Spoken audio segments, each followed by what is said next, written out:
Yes, we're back. The boxer. The big-ass boxer. What the fuck? Who are you boxing, man? Mate, I'm ready. I'm ready for you. Get me up there. He's not ready. Slaney didn't fancy it, did he? I asked to put him out there, but he didn't fancy it. Who was the one? I was doing the Ainsley Harriott, the chef. I was meant to be butt boxing him. Oh, we actually drew a picture of you with your boxing gloves on. Go on.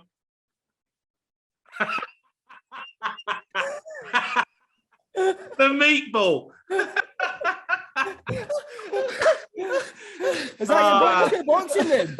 Hey? What's your boxing name? The Chunk. The Chunk. The Chunk. The Chunk, mate. I'm ready. What's your names? What would you be?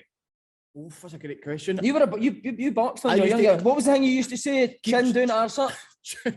Mate, you couldn't box yourself out of a fucking bag, mate. Well, listen, I'll tell you the now, Jamie. If you get through this guy with that Boyce, whoever you're fighting, John Boyce, is that what he's calling it? Boyson, Chris Boyson. Aye, that embarrassment. If you get through that boy, hey, I'll be waiting at the other side in the hydro with my gloves on, waiting for Mate, what a shout. Hydro, next Hydro show, you two box each other. No, but this will be a spinner if I just want the main event, me and O'Hara. Mate, I wouldn't want to knock him out in front of his own crowd. It'd be embarrassing. He was a street fighter back in the day. His dad's got nunchucks, didn't he? Actually, skin's me a wee bit messed up. But, hey, nunchucks? Right, boys, we're here for a Valentine's special. My favourite time of the year, Simon. So, do you know Laura Anderson that was on Love Island? Yeah. Mate, he took her out on a date. No, you didn't. It started so well when I think she should see through my wee seedy mind, couldn't she? And she was disgusted by it. So the date was amazing to start with, but then it didn't work out in the end. And we're still in contact though, which is Are you still in contact? What are you lying for? You're not in contact with her. Why are you lying? Mate, see, after the date, right? So it was set up by Open Goal. He followed her on Instagram, not a follow back for her. She doesn't even know who you are. Well, she does. She was buzzing off us. See, after that size, I followed her. I messaged her, did you get my follow request?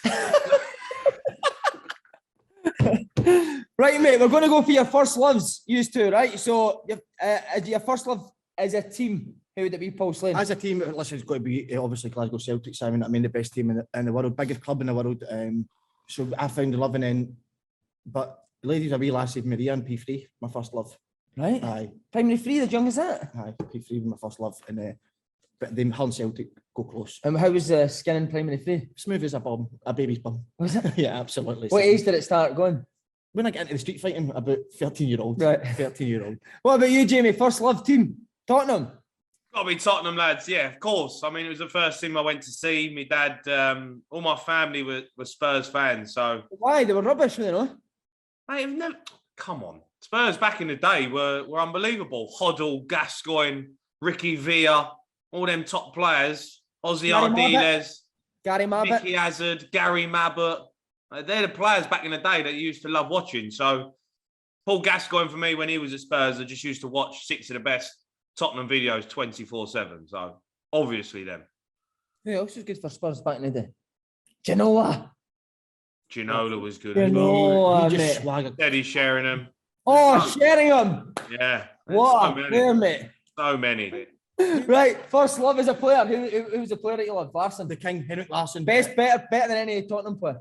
He is. He was the greatest. And what the thing is with Jamie, with Larsson was that people say that we can't class him up there with the best because he was in Scotland or whatever, but the things he set in Europe and with Celtic was incredible and his records, whatever. But then he went to Barcelona, wins the Champions League single-handedly, I'll let you know that. And then after that... Single-handedly?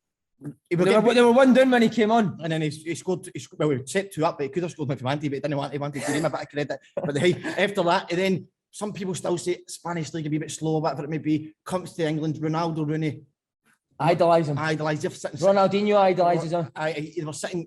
Man United were actually 4th in the league. Larson comes and then they go and win the league. So it just shows you. I think Fergie was begging for him to stay, wasn't he? Genuinely. So that guy was just a touch. Yeah, that was peak Celtic. That wasn't it, Henrik Larsson. That was. I mean, when we had the sort of the dreadlocks, the blonde dreadlocks. I mean, even I would sit and watch Scottish football when he played. He was someone you'd sat in front of the TV and watch him play football. The thing is, Jamie, for me, I was wanting to keep him forever. I just wonder though if he'd maybe left earlier. Maybe he'd have been classed as maybe bigger. I don't know. But you liked your celebration, wasn't it? He tongue it. I do that every weekend. And Jamie, you said here yours was to compare to Larson. You went real Fox. Real Fox. What a player he was, by the way. He was a top player. Gascoigne, Jamie. Gazza, mate. Gascoigne, come on. You know, you got him to go to Rangers, and he got blessed up there as well. I mean, for me, Gazza growing up was my idol, my absolute hero. The way he played in midfield, the way he run with the ball. For me, he's probably the best talent we've ever produced in that area. I just, and obviously he loved the bevy and loved the drink, and that kind of got the best of him in the end. But wow, what a player he was. I used to love watching him. Still do. Would you pretend to be Gascoigne with your mates? Absolutely. Guys are on the ball, going past people. I used to love it. He used to throw his arms out, like when he used to drive with a ball. Yeah. And he'd push off people and he'd catch them in the... I used to love... You can't get away with it now. He gets sent off. But he used to do that. He was strong when he run with the ball through midfield. You don't see midfielders do that anymore. It's rare you see midfielders that drive with a ball. Gazza used to do that all the time.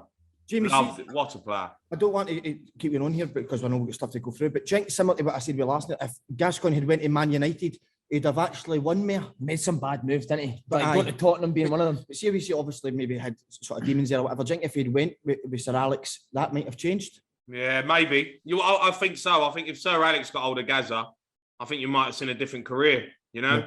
He had a bad injury though, didn't he? In the semi-final, he broke his leg. After that, he come back. He wasn't the same player. But yeah, I absolutely agree with you. Sir Alex Ferguson got hold of him when he was at his peak. I think you would have seen a completely different Paul Gascoigne career. But he's still got the hearts of everyone, don't he? Imagine he turned him into like one of the Nevilles. Just a pure boring bastard. You don't want it. Just to see guys like that. Yeah, but what would you rather be, lads? Would you rather be Gary Neville or Paul Gascoigne? I know. I'd rather be you than Gary Neville, mate. That tells you everything. Right, kit. Favourite kit, first love kit. Well, I'll go here too. My first one. Yours was the kit that your dad used to wear. Was it the stockings? The leather one, the tight black leather stuff. I loved that. That was a young age. Him and my got into that. But my football kit, Simon, was the Bumblebee Celtic strip. I absolutely adored that. And then second of all, you loved it so much that you let bees sting me on the place. That's part of the image. And then the second of all is, Simon, I got a blue and white Man United strip when I was a kid. Sharp across it, right? But wait to hear this one. Yeah. I went to a hotel, right? No, sorry, I went to a castle. The family took us to a castle. But it was a bad day. The weather was really bad. So I had my Man U tap and my hoodie. As a young kid, right? So I took the Man U tap off and left it with the family, right? They didn't move. Nobody was near us. Came back and the tap was gone, right? Where the fuck did the tap go, right? So anyway, we leave the castle. I'm in floods of tears for weeks and weeks. My tap's stolen. We then get in a magazine or in a paper. There's a wedding picture at this castle. But in the back, there's like a ghost. She's like, a ghost in the background of the picture. I think a ghost stole that Man U tap. I mean, how do you deal with this geezer? Seriously, he talks so much nonsense. Oh, shite, didn't he? Jimmy, I'm telling you, somebody will give you that Man U tap. I think your dad wore it for... Your dad put it on for late night fun with your mad, didn't he? But that was my favourite. That Man U tap, the blue and white one was sharp. That sharp was, what's the word, Simon? Iconic. Jamie, kit. Mate, do you remember the England goalkeeper kits back in the day? Seaman. David Seaman. David Seaman, like the retro. Seaman O'Hara, wasn't it? I used to love having an England like goalkeeper kit. It was what my dad always used to get them for me for Christmas. England goalkeeper kits. The retro ones from the 90s. They were the boys. Look, do you remember this one? I don't know if you can see it. That's the one, mate. That's the one. Mate, do you remember that kit? That's Euro 96, Seaman, isn't it? Mate. That back in the day was the boy, wasn't it? That was the boy. Do you imagine a goalkeeper wearing a kit like that now? He'd get absolutely battered. All right, I'll tell you what kit you didn't love. With the tight Kappa kits at Spurs, they were doing you no favours, son. Oh, the what? The tight Kappa kits at Spurs that you used to wear. Kappa. I'll tell you what, them Kappa kits, when you put on a bit of timber, not the one. Was not the one. You remember you used to get the fans that used to buy them and they used to wear them. It'd be like skin tight. It'd be like, mate, that's a bit tight, that shirt to wear to the game. What about, do you remember the iconic tap that Fergie told me to change at half time, the grey one? Remember that? What do you think? This is a Man United podcast. What's happening with you, man? What was your favourite kit growing up, just quickly? My favourite kit. I loved the yellow Arsenal GVC. Aye. I loved that kit. Nigel Winterburn. Yeah, Right, we're going to go perfect partners for the Valentine special. Who did you most love to play alongside? My favourite player we had a connection with was Robbie Keane. Celtic, hey. Mate, he has to come out with anyone. He's never played. He got binned off at Celtic while he was 18. Robbie, listen, I'm only saying what happened. Robbie Keane and me struck a good partnership up. Well, you know the story about him going to Amsterdam. I would say that somebody you met over there was probably your perfect partner. That would have been Steve McClaren, wasn't it? Nice chemistry. Nah, certainly was. But the only football field, Simon, Robbie Keane. Robbie Keane, right? Jamie? I'm trying to think someone who bounced off me the most. Esu Akoto. Yeah, he hated football. He didn't like me, Akoto. He didn't like me. Why did he not like you? Because I was busy back in the day. Like I was one of them little busy weasels. Like running around. That's one of them young lads who used to just annoy you, and you just wanted to 2-foot him in training. But I was that lad. I was so busy. I just wanted to get in a team, and Ikoto hated football. Like he hated football, and so nothing to do with the fact that he passed about his neck. Yeah, yeah, and that. But I didn't really get on with him because he didn't like football, and I loved it. I think the best person, you know what? I used to play really well when I played with Tom Huddleston. Oh, what a player! Zing, zing, Yeah. zing, zing, zing. He used to just zing the ball, and I used to run around. I had the energy. I'd get around the park. He would just stand in the middle, and he would just knock it about. He had the best 70-yard daisy cutter I've ever seen. Like that one where you just fizz it, and it doesn't even go up higher than knee height. For me, Tom Huddleston was someone I really always played well with. Mate, he's the English Charlie Adam. Aye, that's a good shout, actually. Do you know what I mean? Aye. See if Huddleston I think Charlie was a better player than Tom, to be honest with you. What? Yeah. Charlie Adam, mate. Come on, he was a top player. So what, mate? I used to think if Huddleston could have got himself proper fit, he could have went and played for a top club now. Yeah, but he was fit. He was fit, but he was just big. He was always been big. Like he was always a big lad. But I think that's just how he played. But I think now, if Tom Huddleston was in his peak now, he would be playing for England at centre half. Because back in the day, like it was the old school defenders, Michael Dawson's and, like your Ledley King, John Terry's head it, kick it. Tom Huddleston, I always said, was a modern day Franz Beckenbauer, play centre half like a sweeper. Yeah. He would play now in the middle of a back three and be unbelievable. Because that's what it all is now, is passing out from the back. And he was unbelievable at it. But it was I just thought, mate, sometimes he's a little bit heavy to play in midfield. Yeah. I wish Tom Huddleston was 24 now because he'd be playing for England. Favourite player? Favourite player to play alongside? Tommy Gravison. Was it, mate? Aye. I used to do just because it was funny, mate. So, Jay, you know yourself, you play centre mid with somebody, you take the ball for the right back, you want to just bounce it off your centre midfielder, play it to the other side. So you take it for the right back, mate, and he'd be standing fucking up front, his hand up in the air. Pass it here, lad.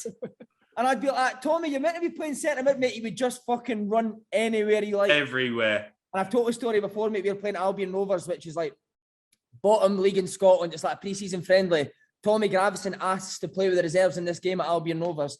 Any other first team player would be like, no chance I'm playing. No chance. So I'm playing centre mid one, mate. As I say, the ball comes to us and he's standing miles up the pitch and I've lost my head at him shouting, Tommy, get fucking in here. You're meant to be playing centre mid with me. And he's like, if you can't play on your own at Albion Rovers, how are you ever going to play for Celtic, lad? Phil Barney on the Albion Rovers pitch. Absolute madman. Oh, that's amazing. He played for Real Madrid, didn't he? Jay, what a player, mate. Was he good, yeah? Oh, technically unbelievable, but just a screwball, man. Total screwball. Screwball. And he's living in Vegas now, like living the dream as a professional gambler or something. I know, yeah. All right, who would you love to have played alongside? So give me a centre midfield that you'd love to pop the ball about, but you guys... right back. A right back. Come up behind me. I would love to play with Steven Gerrard. I mean, I think if you played with him, he'd just make anyone look better. So I think if you can play alongside any player who would always you just give the ball to and say, go and do something special, it would have been him, right?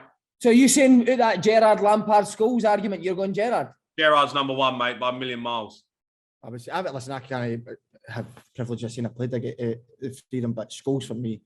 I think out of the three, Scholes, that Barcelona team was the greatest ever team that ever played the game. I think out of the three, Gerrard could have been maybe the sitter, but I think Scholes could have played anywhere in that midfield three. Gerrard, yeah, but Scholes used to play left midfield for England. It used to be Gerrard and Lampard. I know, he but used to get pushed out. No, but that's Sven, mate. Come on, that's Sven. You can't judge Sven's decisions on an argument here, my goodness. Right, best mates in football. Fucking hell, You two haven't got any mates, Alan Smith. Alan Smith. MK Dons, aye. Still keep Big name. He comes down. He's a big Rangers fan, Alan Smith. So I get Andy to sort out the ticket for the Rangers games. I still go down to Yorkshire to meet him and stuff. Yorkshire? Whereabouts in Yorkshire? Just beside Elm Road. Do you have, like, the serious question, lads? Do you have mates in football? Like, do you? Oh. You know, I always think I think footballers are like ships in the night a little bit. Yeah. I always think like, yeah, I've got football mates, and I get on like Tom Kearney and Tom Huddleston and people like Dawson, Jonathan Woodgate, but they're not people that I hang about with. They're not people I phone up if I'm in need. I feel like footballers are ships in the night. They come in, they play together, and they move on.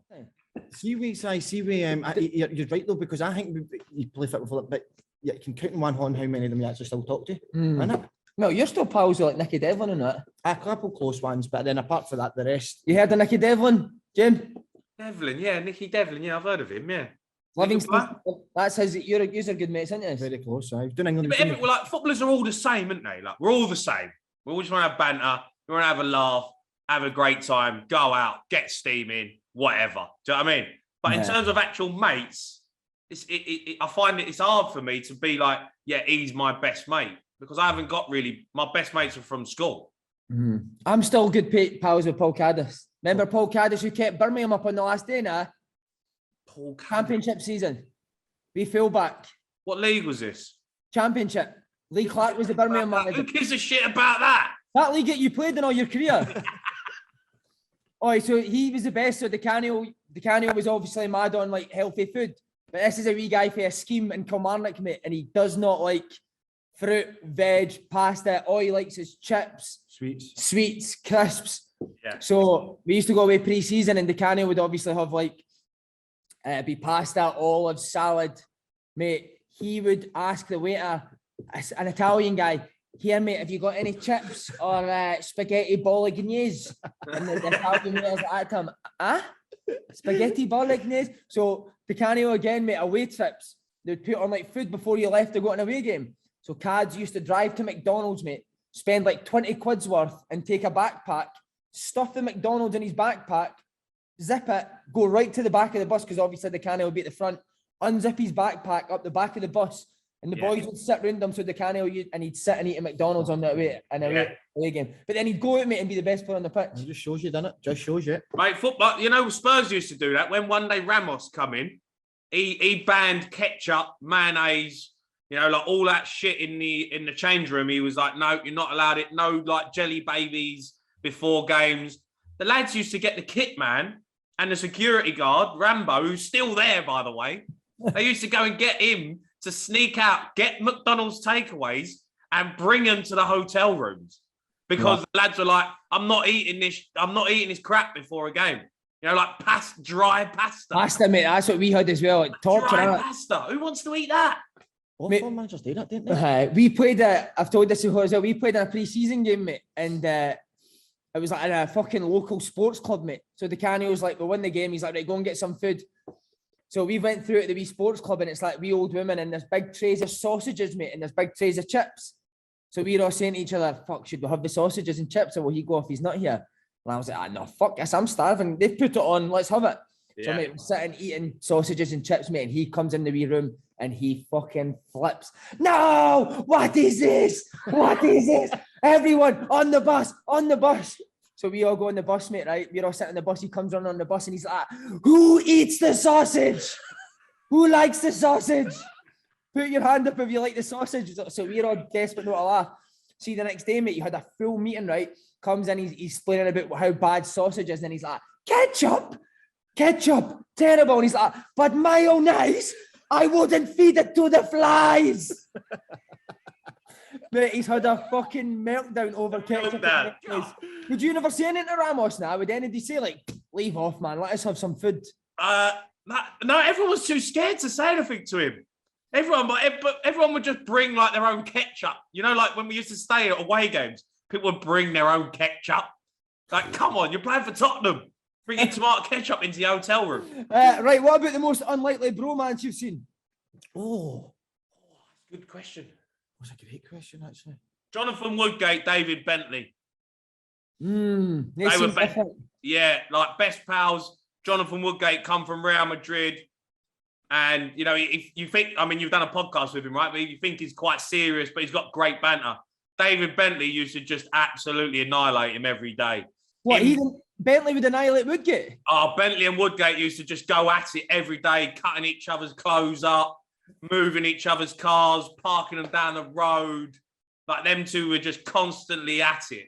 Bentley used to call him the llama. He looked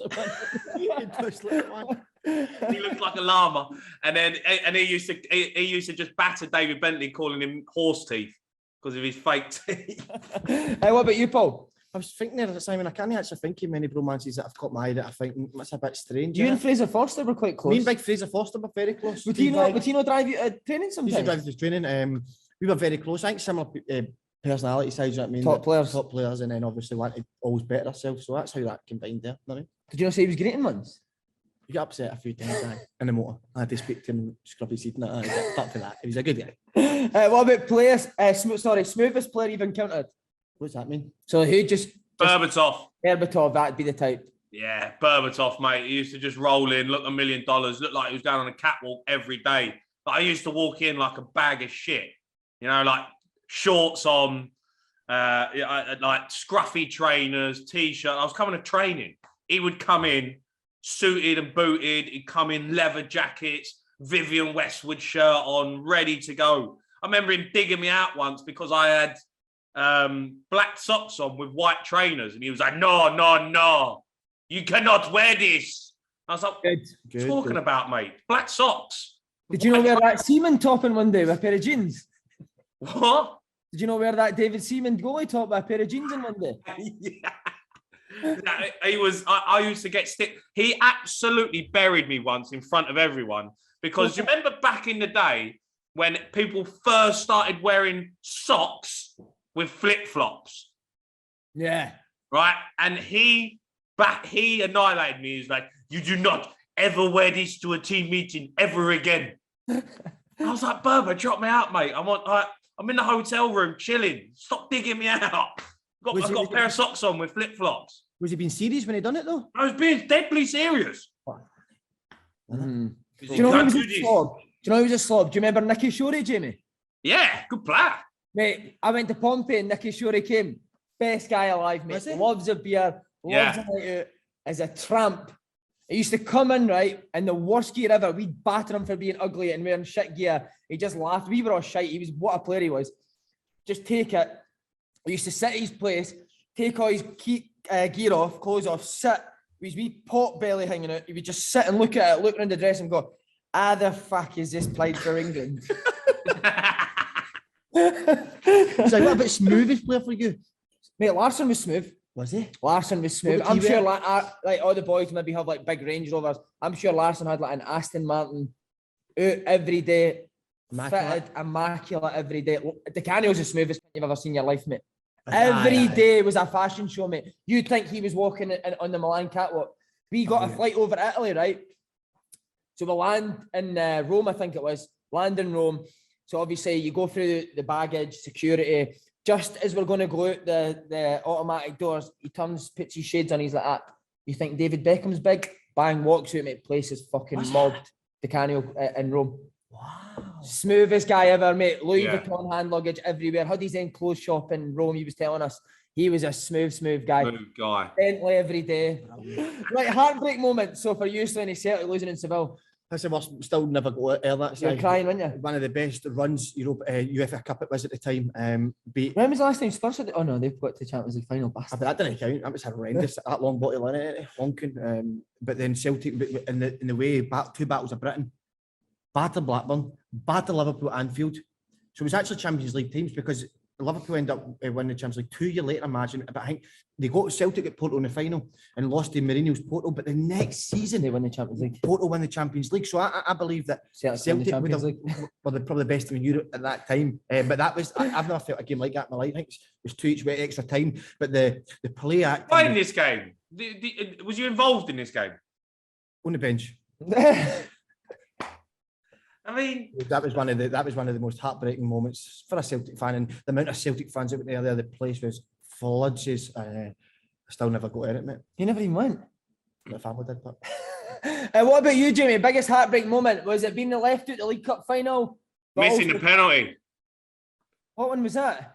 The season after, I missed the penalty against Man United in the League Cup final. So the year before, I played in the semi-final, and then he left me out of the final. And then, so that was horrible.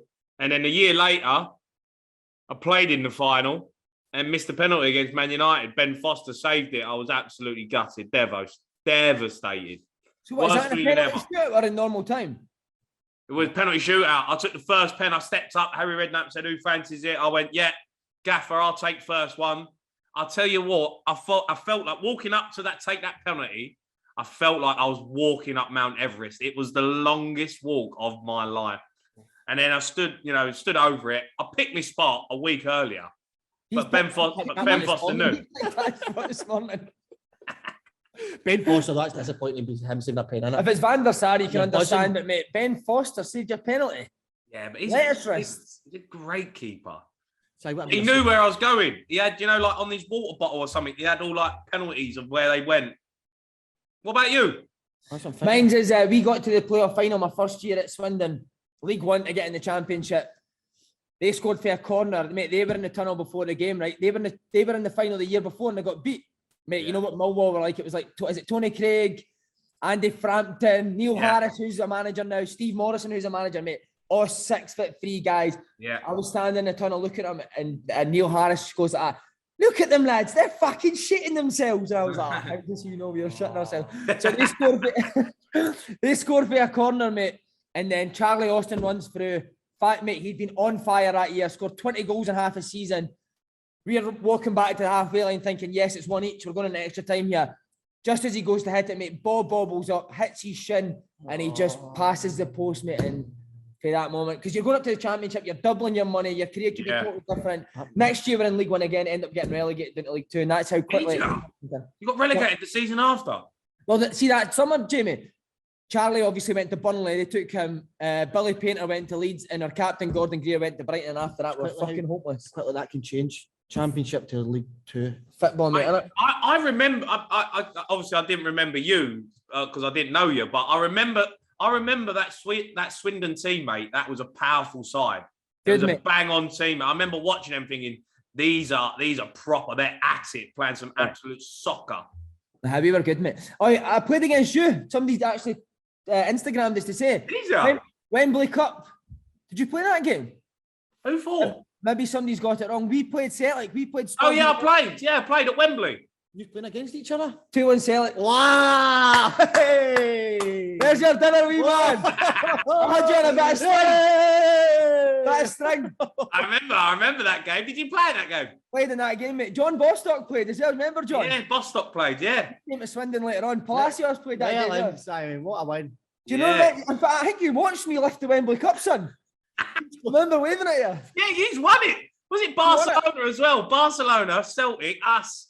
You won it. Did you start the game? No, I came on. That was the game that I just ran about asking Modric for his top, and Tony Mowbray fucking slaughtered us after the game. I know. Modric. Right. Last wee bit, match made in heaven or heading for divorce. The transfer window. Dele Alli, Everton. I'm surprised. Listen, he was. Was he hyped too much? He was excellent at a period of time, but I've not seen it in a long time now. And I'm a wee bit surprised if Frank Lampard has signed him, because watching a Frank Lampard team show about sort of like he wants to press and full energy. I don't see that for Dele Alli, that type of player. I don't see him working that type of way. It could be wrong. So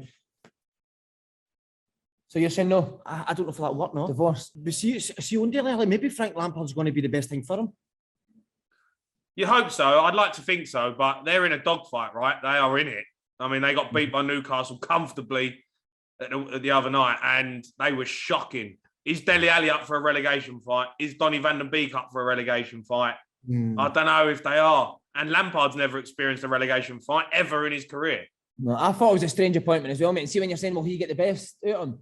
If guys like Mourinho and Conte can't, mate, then how's Frank Lampard going to right, Trippier to Newcastle. What a signing. You're getting, you know. I'd take him at Man United. He's better than Dalot. He's better than Wan-Bissaka. Oh, 1,000,000%. Yeah. Why is he going to Newcastle? I know the money. Darlow, he can't cross a ball. No, Every time he crosses it, it's the corner flag. I'm like, how hard is it to cross a ball into a 6-yard box when you're on 100 grand a week? He's the Portuguese Barisic, isn't he? Mate, honestly, he's the right-footed Barisic. He is. Trippier's a great baby. That's a great sign. You know exactly what you're going to get for him every single game. He'll be up for it. They look good. They look good. Trippier's great signing. Leader on the pitch as well. You can see he wants it. He's a leader. You think of your Man United, right, Jamie, and you've got two of the best penalty box strikers ever, Cavani and Ronaldo, and you've got Dalot and Wan-Bissaka. Go and sing Kieran Trippier and just tell him to cross the ball. I know. Rocket science, mate, is it? Well, that's why you're digging out Ronaldo. Look at the players he's playing with. That's true. Got Wan-Bissaka just burying balls at him. Do you know what I mean? And he's standing in the six. If you watch Ronaldo in the 6-yard box and you watch the balls just constantly fly over his head, just zinging balls, and he's standing in the 6-yard box thinking, are these winding me up? I've had Tony Cruz, Luka Modric, Sergio Ramos whipping balls at me. Now he's got to deal with Darlow and Wan-Bissaka just shelling balls into the 6-yard box. He's got to try and get his head on it. Do me a favour.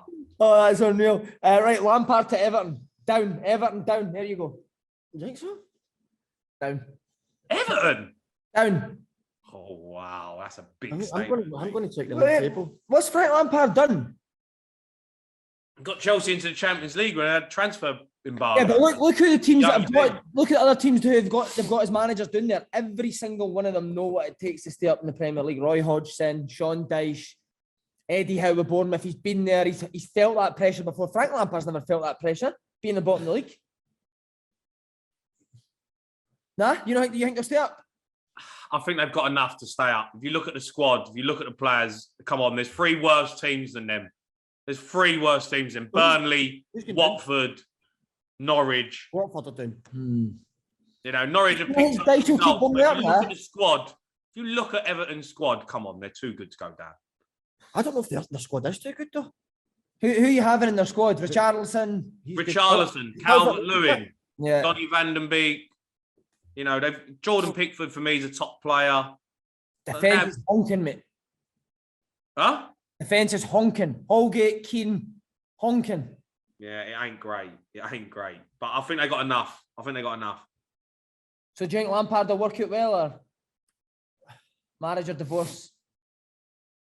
I'm going to say marriage with Frankie. He's got something, I think. I don't know what it is, but I think he has got something. No, what you saying? Marriage or divorce, Lampard? We've got 2 more. Marriage. I think it'll work. I think it'll work. Last 2. Ramsey to Rangers. I think that, listen, if you get Aaron Ramsey fit and get him playing, he's a top player. That can only be a marriage. Can only be if you get him fit. Celtic look all right, by the way, though, didn't they?